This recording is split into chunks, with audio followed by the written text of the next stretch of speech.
Hello guys, അപ്പോൾ ഇന്ന് എനിക്ക് ഓഫായപ്പോൾ ഞാൻ വിചാരിച്ചു എന്നാൽ പിന്നെ നമുക്ക് ചോറും കറിയൊക്കെ ഉണ്ടാക്കി നല്ല രീതിക്ക് ഉച്ചക്കലത്തെ ഫുഡ് കഴിക്കാമെന്ന് വിചാരിച്ചു. നമ്മുടെ ചിക്കൻ റെഡി ആയിട്ടുണ്ട്, പിന്നെ നമ്മൾ മോര് കറി ഉണ്ടാക്കിയിട്ടുണ്ട്, പിന്നെ ചോറായിട്ടുണ്ട്. നമ്മുടെ കയ്യിൽ വേറെ പാത്രം ഇല്ലാത്തത് കൊണ്ട് നമ്മൾ ഇന്ന് ദോശ ഉണ്ടാക്കുന്ന പാത്രത്തിലാണ് മെഴുക്കുവരട്ടി ഉണ്ടാക്കാൻ പോകുന്നത്. നമ്മുടെ ചോറും മോര് കറിയും പിന്നെ ക്യാബേജ് വിഴുക്കും ചിക്കനും അതുപോലെ കുറച്ച് ചമ്മന്തിപ്പൊടിയും കൂടെ നമ്മൾ എടുത്തിട്ടുണ്ട്. അങ്ങനെ നമ്മൾ കഴിച്ച് നോക്കാൻ പോവാണ്.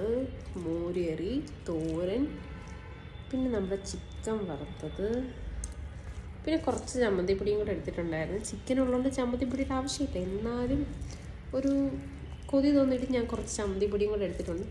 ഇങ്ങനെ ഇതെല്ലാം കൂടെ കൂട്ടിക്കുഴച്ച് നമ്മൾ കഴിക്കാൻ പോവാണ്.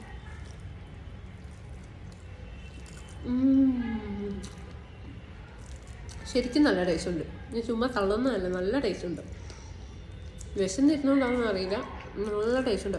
അപ്പോൾ എന്തായാലും നിങ്ങൾ വീക്ക് ഡേയ്സ് ഒക്കെ കിട്ടുവാണെങ്കിൽ ഇങ്ങനെ എന്തെങ്കിലുമൊക്കെ ഫുഡൊക്കെ ഉണ്ടാക്കി കഴിച്ച് പുറത്തൊക്കെ പോവുകയാണെങ്കിൽ അങ്ങനെയൊക്കെ പോയി അങ്ങനെ എൻജോയ് ചെയ്യാം. അപ്പോൾ ബൈ ബൈ.